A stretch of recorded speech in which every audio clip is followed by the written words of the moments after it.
First off, Michigan State, Miami. Sorry, I'm just trying to pick this up. If you're watching Michigan State, Washington, the Huskies seem to be pulling away. Mike Penix, former Indiana Hoosier, is reunited with his old coaching staff from Indiana. These guys are rolling, a top 11 Big Ten team. And then you got the Hurricanes and Texas A&M.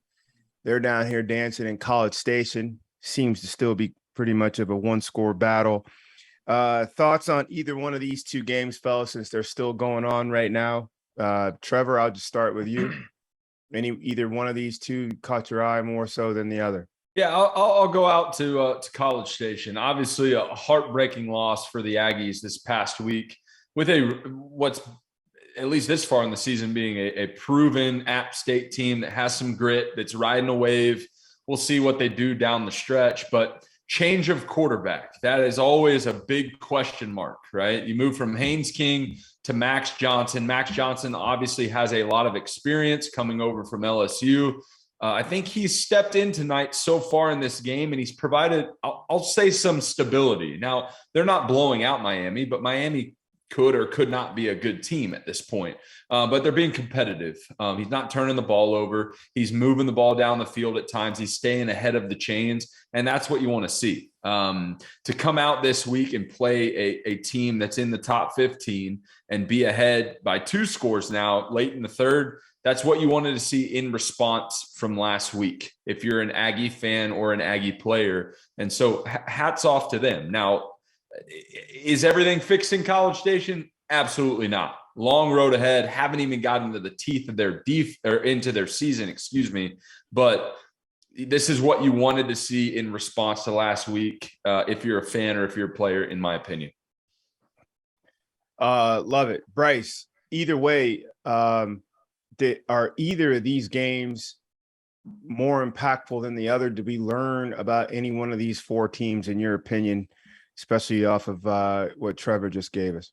Yeah, I'll play with both of them, really, because this to me was more of a rebound game for A&M. Look, it's never good and it's never fun to lose to a team like App State. Nothing against App State, but you're A&M. You're a top 10 team. This was again your year that you take down Alabama, you win the West, you go on and it's again, it's your parade to win. All that's out the window now. But what do you do when you come back the next week? And I think that they've rebounded really well. And to Trevor's point, I don't think things are fixed with Johnson and being in there, but at least there's an up tempo about what he can do, and he delivers and he executes. To me, a lot better than Haynes King. And then when you go out west, watching this Washington and Michigan State game, I think the thing that kind of throws a kink in this for Michigan State to me, Mel Tucker is a defensive guy. Washington's running all over them. They're throwing all over them. They're just having their way with them, which is not what you really want to see, I know, from Mel Tucker and that defense. And they've got a stretch coming up. They've got Minnesota. I think if they take care of this game, or they would have taken care of this game, I think there was going to be some games in there that could have been really interesting. Obviously, I think Minnesota's coming up, and then obviously Ohio State. So that one's not a fun one to be a defensive guy as a head coach and seeing your defense get thrown around like that. So that's kind of my 2 cents on these 2 games. Heck, I agree with Bryce. Your thoughts on that? A&M, they are in bounce back mode. I mean, I can't even imagine what the first team meeting must have been like on Sunday, what the practices and the weight room sessions, players with coaches, players without coaches. And then, so they are delivering. I mean, we're still in the third quarter and they're still battling, but Michigan State, to Bryce's point, where's the identity? They're 11th in the country, and we'll come back to the rankings. You're 11th in the country, led by a rock star defensive head coach. And he's right. This isn't a bag of tricks that Washington was running. They're coming off tackle. They're running traps. They're running ISOs, like simple RPOs. They're just following the guard, coming around, sealing. Your thoughts on either one of these 2 matchups and how these guys are handling it? Yeah, I think, well, I'll start texting him. I think obviously there's some football left here, and I've been really impressed with how Miami's come out and play, especially when you look at the state of that program in the last few years. I think Mario's doing a really good job, and I mean, missed a field goal and had one blocked, so this could be a one possession game with some special team help, muff that punt early too, that kind of gave A&M the jump to go. So I've been impressed with Miami, how they've been playing defensively as well.